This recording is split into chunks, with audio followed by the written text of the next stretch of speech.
Assalamualaikum warahmatullahi wabarakatuh. Berjumpa lagi bersama saya Marty Sogol dalam channel TV Ngembal.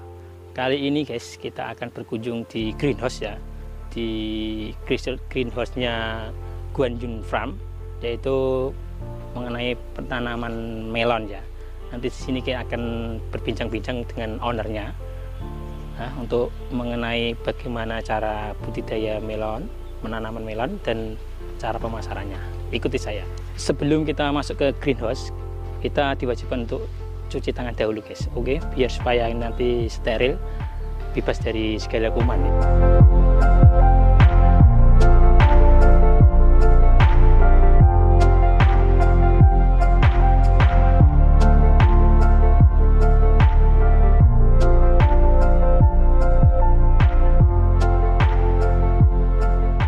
Ini adalah owner dari greenhouse Guanjun Farm ya.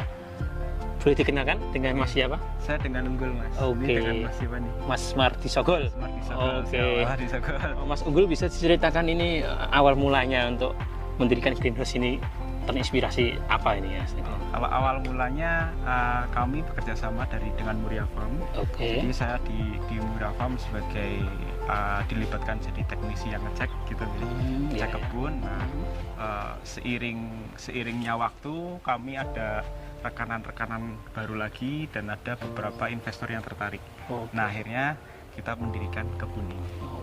Dan seperti itu. Untuk pendirian habis berapa Mas ini kira-kira?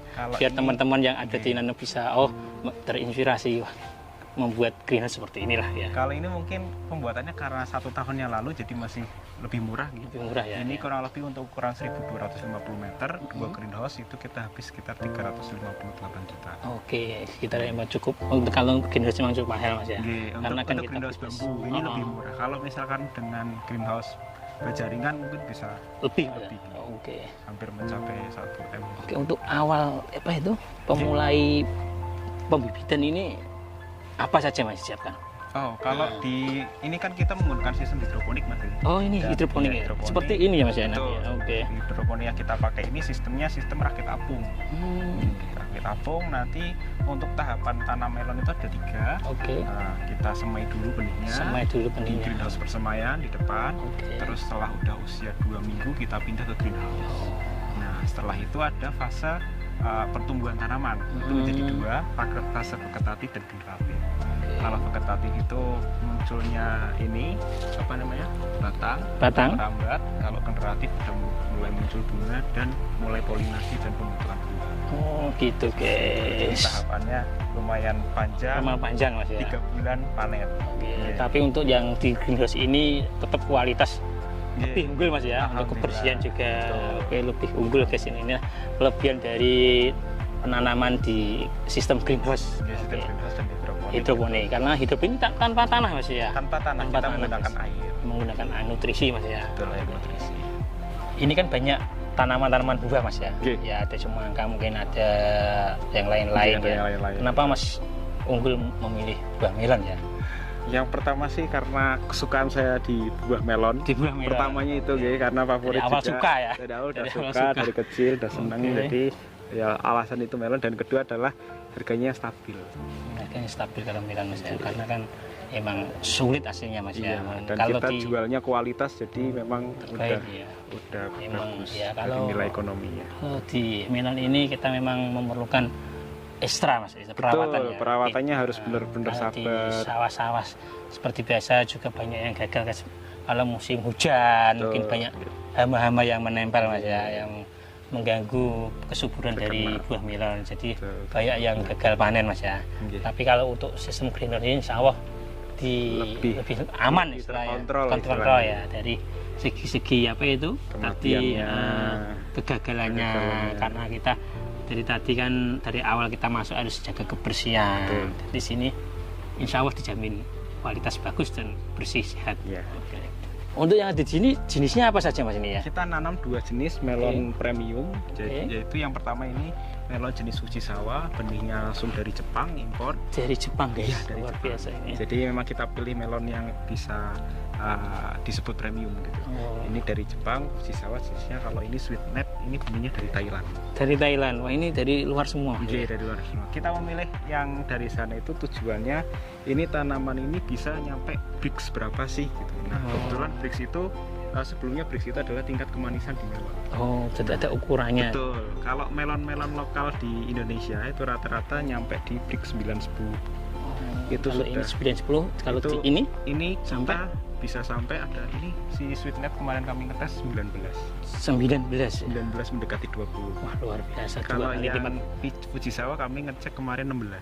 16 ya, sama-sama hampir 2 kali lipat ya Mas ya kemanisannya ya. Oke. Dan standar melon itu untuk kualitas grade A itu di atas 13 BRICS ya. Berarti ada grade Grade A, masing-masing ya. betul. Grade A Tapi premium bisa disebut. untuk pemasaran gimana ini? Sudah dimasarkan di mana saja mungkin? Kalau kami 2 greenhouse, biasanya kami 1 greenhouse full buka untuk kunjungan. Terus ada waktu-waktu tertentu kami juga sudah kerjasama dengan buyer Jakarta, Bali, dan Surabaya. Luar biasa. Ya, Nanti di sana sudah di stok di sudah ada Rice market ya. market ya. Oke. Oke. Ciri-ciri dari melon yang sehat gimana? Nah, Melon kan yang kadang ada sehat. untuk mungkin dari perawatan biar nanti ada pemupukan biar melonnya itu hingga sampai panen itu bisa seperti ini ya, mungkin dijelaskan. Untuk melon ciri-ciri yang sehat itu di Iya. batang utamanya ini masih hijau. Masih hijau ini, batang utama masih hijau. Kalau Oke. ini daun-daun sudah mengering ini kering wajar karena sudah panen. Sudah waktunya panen, Ya, jadi jadi dia- kalau melon sudah waktunya panen itu dia benar-benar bisa kering sepohon-pohon. Itu benar-benar harus dipetik dan harus cepat konsumsi. Oke. Nah, makanya ada waktunya. Kalau misalkan Fujisawa ini di 80 hari, Usia 80 hari mentok maksimal ya. itu harus segera Oh, harus dipanen semua. segera panen. Oke. Kalau yang di ini Sweetnet di 75 hari. 75 hari Itu sekitar harus hampir maksimal harus dihabiskan oke, semua. 2 bulan pokoknya harus sudah dipanen semua Mas ya. Betul, Oke. harus maksimal. Kalau ada apa itu? Dengar-dengar kan kalau makan melon itu tidak harus langsung dinikmati Mas. Oh, betul. Setelah dipotong, dipetik, kita biarkan dulu berapa hari. Itu benar apa enggak Mas untuk Betul, betul. merangsang apa itu kemanisan itu? Betul ya? Ya, kalau untuk merangsang kemanisan sih kayak saya kurang sepaham. Paham ya. Karena kalau beberapa jenis melon itu berbeda-beda. Kalau ini melon Fujisawa ini kan Japan Max Melon. Nah, ini ciri khasnya ini kalau habis dipetik, didiamkan di kulkas terlebih dahulu 3 hari sampai 5 hari, teksturnya itu bisa semakin melembut.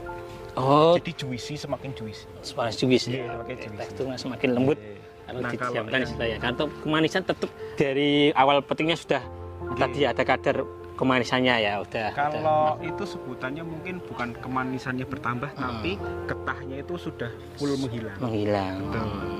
Getah yang dari pohon ini, jadi dia bisa manisnya bisa sempurna. Oh, gitu. berarti memang harus kita diamkan beberapa hari ya Mas ya, biar Tapi nanti. langsung dimakan juga udah Ah, bagus, ya, sudah, oke, udah, siap, udah guys. enak. Ah. Gitu. Ini dari sini itu sudah enak guys, sudah manisnya sudah 2 kali lipat dari melon-melon lokal istilahnya ya Mas ya. Oke. Nah, kalau yang ini jenis Sweetnet ini dia tipe buahnya itu Ini putih crunchy. Mas ini ya. Iya. Oh, ini putih ini. Ini tapi dalamnya apa Mas? Warnanya Dalamnya- hijau atau kuning? Orange semua tapi lebih Oh. lebih terang yang ini lebih lebih muda orange. Oh, enggak hijau gitu ya? Enggak. Oh, itu yang hijau yang lokal Mas biasanya. Yang hijau impor juga ada hijau, Impor tapi ada memang hijau. jenisnya Cuma ini yang oranye ini ya. yang ini. orange. Oke, luar biasa guys. Nanti kita akan berbincang-bincang lebih lanjut Tuh. ya dengan owner ya ini Mas Sinten mau? Unggul. Mas Unggul ya ini. Oke.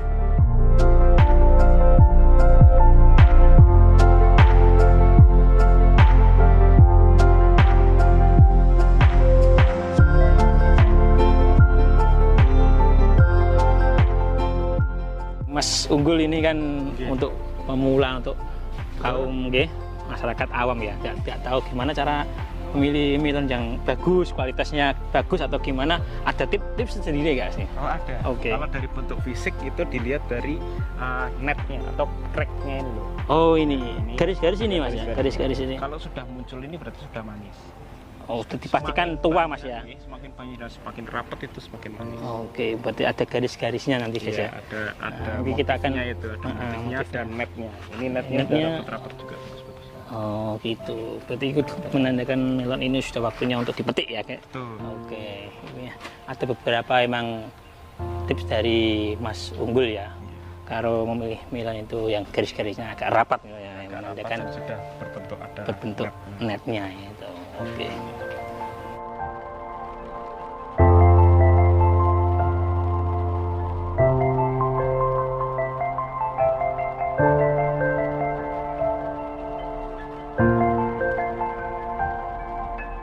Di belakang saya ini adalah tempat nutrisi Mas ya, Nutrisi. pengelolaan nutrisi Iya. ya, nanti akan diterangkan dijelaskan oleh Mas ya. Oke.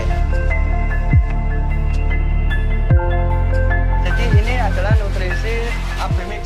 Apa Mas namanya? Nutrisi Abimix, Pak. Abimix. Jadi Oke. dalam dalam sistem nutrisi itu ada berbagai macam. Ada Abimix, ada POC atau pupuk organik cair, ada di NPK juga. Nah, kami menggunakan Abimix karena apa? Karena kualitasnya itu lebih baik Timbul daripada yang lain. Sejauh ini memang gitu untuk menggantikan mendominasi dari pupuk-pupuk yang lain. Oke.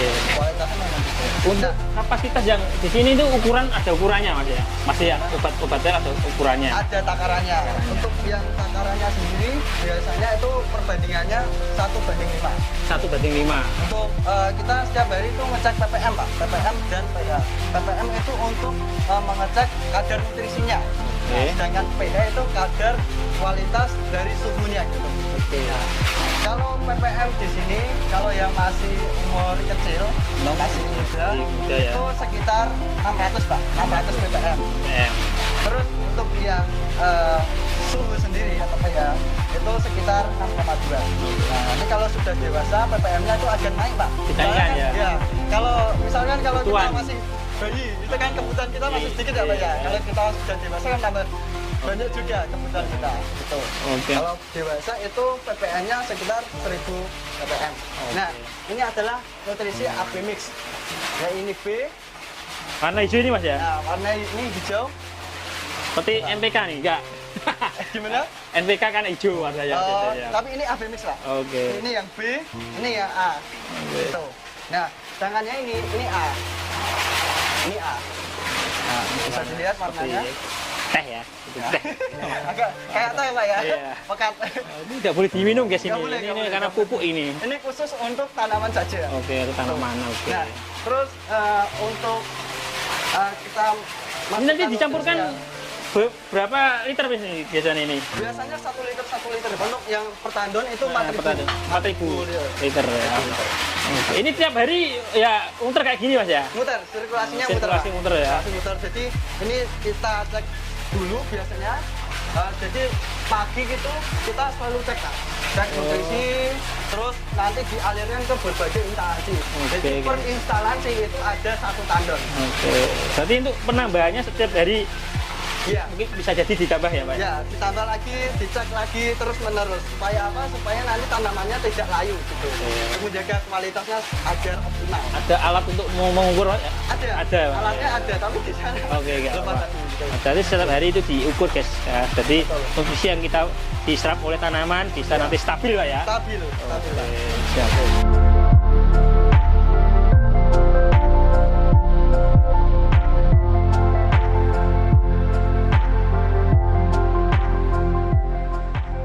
Jangan lupa guys berkunjung di Greenhouse Guan Yun Farm yang ada di Desa Besito ya. Ajak semua teman-teman, kerabat, saudara untuk menikmati melon ya, ini luar biasa dari Jepang dan Thailand. Ya, jangan lupa subscribe, share dan bunyikan lonceng untuk channel TV Ngembal. Assalamualaikum warahmatullahi wabarakatuh.